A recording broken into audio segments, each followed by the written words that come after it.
Hello friends, আমি শুভম। বিশ্বাস করে সপ্তাহটা প্রচুর হেক্টিক গেল, এত কন্টেন্ট। আজকেও প্রায় রাত জাগা 6টা বাজে, কারণ জি5 এর একটা কন্টেন্ট সবে দেখে শেষ করলাম। বাঙালি রাইটার অভিক বড়ুয়া তার 2016 সালের লেখা নভেল সিটি অফ ডেথ, সেখান থেকে গল্পটাকে অ্যাডাপ্ট করেছে এবং জি5 বানিয়েছে তাদের নতুন সিরিজ, যার নাম ব্রাউন। করিশ্মা কাপুর আছে লিড রোলে, 7খান এপিসোড আছে, প্রত্যেকটা এপিসোডের রানিং লেন্থ ওই মোটামুটি 40-45 মিনিট করে। এবং অ্যাড ফ্যাড যদি আপনি মেলান, যেহেতু জি5 এ দেখছেন তো অ্যাডও দেবে অনেকগুলো, তো অ্যাডগুলো যদি মেলান প্রায় 1 ঘন্টা করে, 7 ঘন্টা লাগবে এই সিরিজটা দেখতে। তো টাইমটাকে ডিজার্ভ করে, এটাই হচ্ছে এই ভিডিওর মূল প্রশ্ন, যে টাইমটাকে ডিজার্ভ করছে না করছে না, মজা দিতে পারছে না। ক্রাইম থ্রিলার শো, মজা দেওয়াটা, এঙ্গেজমেন্টটা খুব জরুরি। করতে পারছে? চলুন একটু কথা বলে নি।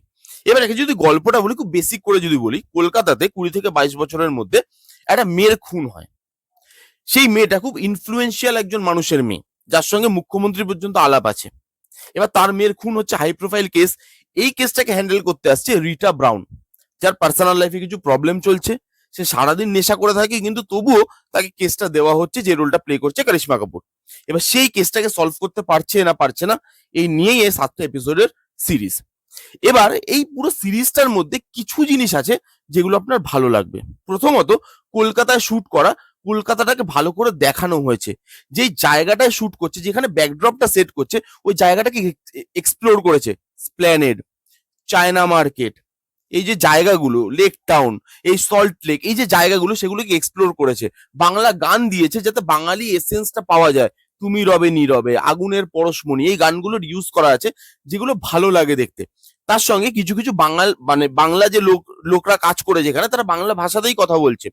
করিশ্মা কাপুর আর তার যে হেল্পার আছে, মানে তাকে যে করছে, হেল্প করছে কেসটার মধ্যে, তারা দুজন খালি হিন্দিতে কথা বলছে, বাকিরা বাংলাতেই কথা বলছে। খরাসদা আছে, যিশুদা আছে, আরিয়ান আছে, তারা বাংলার একটা, তো তারা বাংলাতেই কথা বলছে। তো সেই জায়গাগুলো অথেন্টিকেশনটা মেনটেন করতে পারে। এখানে যে বেসিক যে কেসটা, সেটার গল্পটা খুব খারাপ নয়, হ্যাঁ গল্পটা খুব স্ট্রংও নয়, কিন্তু গল্পটা দিয়ে একটা ভালো সিরিজ বানানো যায়। বেসিক গল্পটা মোটামুটি ঠিকঠাক একটা গল্প। এখানে পুলিশরা কিভাবে কাজ করে সেটাকে ভালোভাবে দেখানো হয়েছে।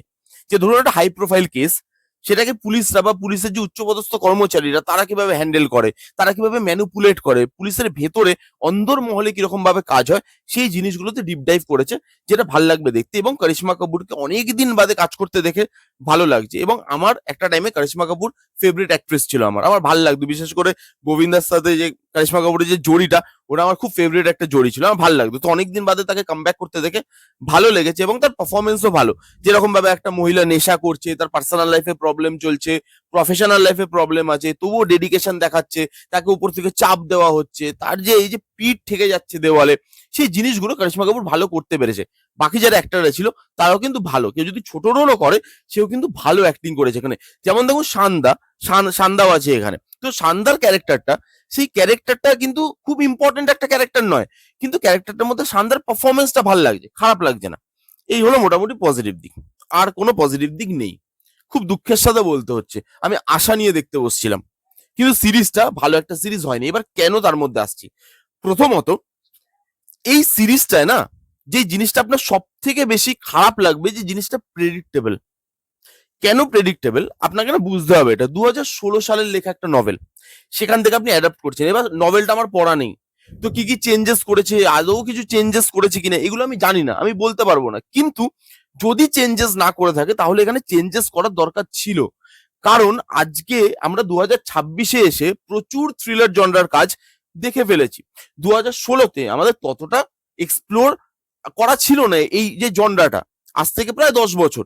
তো 10 বছরে আমরা তো অনেক ইভলভ করেছি, আমাদের টেস্ট ইভলভ করেছে। আমরা এর আগে 10 বছর আগে এই থ্রিলার জনরাটাকে এত বেশি এক্সপ্লোর করিনি। তো এই যে গল্পটা না খুব প্রেডিক্টেবল। কে করেছে সেটা আপনি ওই ক্যারেক্টারটা যখন ঢুকবে, আপনি বুঝে যাবেন তার কথাবার্তা শুনে এই করেছে। সেই জায়গাগুলো আপনার না খুব খারাপ লাগবে দেখে, যে প্রত্যেকটা জিনিস আমি জানি। এবং লাস্টে অনেক সময় কি হয়, আমাদের মাথায় চলে যে আচ্ছা এ হতে পারে, আমরা প্রেডিক্ট করি, মাথা চালাই। বাট এখানে আপনি শিওর হয়ে যাবেন, আপনি যদি একটুও থ্রিলার কাজ দেখেন, আপনি শিওর হয়ে যাবেন না এই করেছে, এবং আমি 100% শিওর সেটা এখানে সেটাই হয়। সেই জিনিসটা মজা দিতে পারে না। এখানে যে ইনভেস্টিগেশনটা চলছে, ওটা এঙ্গেজিং নয়। পুলিশের ভেতরে কি হচ্ছে তাদের ভেতরে ওপর মহল থেকে কিভাবে কাজ হচ্ছে, ম্যানুপুলেট করা হচ্ছে, সেগুলো দেখানো হচ্ছে। কিন্তু কেসটার থেকে না কোথাও সরে যাচ্ছে বারবার, তাতে আপনার এঙ্গেজমেন্টটা ফিল হচ্ছে না। এক তো এমন একটা ক্যারেক্টারকে দিয়েছে যে পুলিশ অফিসার, কিন্তু সারাদিন নেশা করছে। যখনই কোনো ক্লু পাওয়ার কথা আসছে, কেউ না কেউ এসে হাতের মধ্যে গিফটের মতো করে ক্লু গুলো দিয়ে যাচ্ছে। পুলিশ লোকেশন জেনে যাচ্ছে, এমনি এমনি জেনে যাচ্ছে, মানে কোনো খাটনি করতে হচ্ছে না কাউকে। এবং তারপরে যখনই আর কিছু দেখানোর থাকছে না, তখন একই জায়গায় ঘোরপাক খাচ্ছে, ওই একই জিনিস দেখাচ্ছে, জিনিসটাকে টানছে, জিনিসটাকে লেন্দি করছে। এবং তারপর আপনার মনে হবে 7টা এপিসোডের দরকার কি ছিল? এটা যা গল্প, 2.5 ঘন্টার একটা সিনেমা আরামসে জাস্টিফাইজ, মানে মোর দেন এনাফ। 2.5 ঘন্টার সিনেমা, 7টা এপিসোড, 7 ঘন্টা। কি দেখাচ্ছ তুমি? কেসটা দেখাচ্ছ না, তুমি ইনভেস্টিগেশনটাকে প্রপারলি দেখাচ্ছ না। ইনভেস্টিগেশনটা যখনই আসছে, ক্লু তুমি পেয়ে যাচ্ছ, স্টোরি তোমার প্রেডিক্টেবল, ক্যারেক্টার বিল্ড আপ তোমার ভালো নয়। এতগুলো ক্যারেক্টার নিচে, সে ক্যারেক্টার গুলোকে ভালো করে স্ট্যাবলিশ করতে পারেনি। যিশুদার ক্যারেক্টার, খরাসদার ক্যারেক্টার, এখানে যে মেয়েটা মারা যাবে, ফার্স্ট মেয়েটা, তার মা, তার বাবা, এই ক্যারেক্টার গুলো তো স্ট্যাবলিশডই নয়। শানদা কি করতে আছে? পারফরমেন্স ভালো দিয়েছে, কিন্তু ক্যারেক্টারটার ইম্পর্টেন্স কতটা, সেটার একটা প্রশ্ন চিহ্ন থেকে যায়। তো এই সিরিজটার মধ্যে সেই জায়গাগুলো তো ওয়ার্কই করছে না।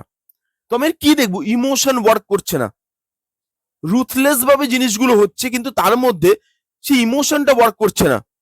আপনি দেখুন এখানে যে কমন ট্রপ, এই যে আমি কেন বললাম যে 2016 সালে আমাদের এতটা এক্সপ্লোর করা ছিল না এই ফিল্ডটা, কিন্তু আজকে এক্সপ্লোর করা।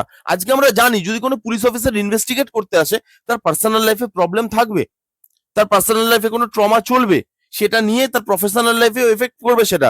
এটাই কারিশমা কাপুরের ক্যারেক্টারটা দেখানো হচ্ছে। তো এরকম জিনিস তো আমরা এর আগেই ট্রিটমেন্ট বহুবার দেখে ফেলেছি। আপনি নতুন কি প্রোভাইড করছেন? আর যদি নতুন কিছু আপনার প্রোভাইড করা না থাকে, আপনি যদি পুরোনো গল্প নিচ্ছেন, তাহলে সেটাকে আজকের দিনের জন্য চেঞ্জ করুন। এবং অভিনয় দেও এটাকে ডাইরেক্ট করেছে, আমার মনে হয়নি যে অভিনয় দেও এটার জন্য পারফেক্ট ডাইরেক্টর।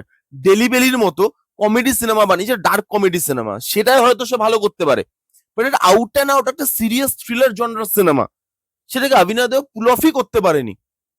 দেখিয়েছে ভালো, লুক অ্যান্ড ফিল ভালো, গ্র্যান্ডারটা ভালো, পারফরমেন্স ভালো, বিজিএম বা টেকনিক্যাল ডিপার্টমেন্ট ভালো, কিন্তু আপনি কেসটাই আপনার যদি এঙ্গেজিং না হয়, যদি কেসটাই প্রেডিক্টেবল হয়ে যায়, তাহলে 7টা ঘন্টা আপনি কিসে ইনভেস্ট করবেন আর কেন ইনভেস্ট করবেন? গল্পটা তো আসল, উইক, পুরো ট্রিটমেন্টটা উইক, বিশেষ করে ওই যে ইনভেস্টিগেশনের পার্টটা। এই ছিল রিভিউ। ব্রাউন বলে কাজটা খুব অ্যাভারেজ একটা কাজ, বা বিলো দ্য অ্যাভারেজ কাজও বলতে পারেন। খুব রেগুলার গল্প, খুব রেগুলার ট্রিটমেন্ট, এবং খুব প্রেডিক্টেবল জিনিস। এরপরেও যাদের যাদের দেখার ইচ্ছা তারা দেখতে পারেন। কারা কারা অলরেডি দেখে নিয়েছেন কমেন্ট করে জানান যে আপনাদের কিরকম লেগেছে। এই ছিল রিভিউ। কেমন লাগলো রিভিউটা জানাতে ভুলবেন না। ভালো লাগলে please go thumbs up, like করবেন, কমেন্ট করবেন, শেয়ার করবেন, চ্যানেলটাকে মাস্ট মাস্ট সাবস্ক্রাইব করবেন। দেখা হচ্ছে নেক্সট কোনো ভিডিওতে, ততক্ষণ bye bye, take care and be safe. চলো একটু ঘুমাই, অনেক রাত হয়ে গেছে। বাই।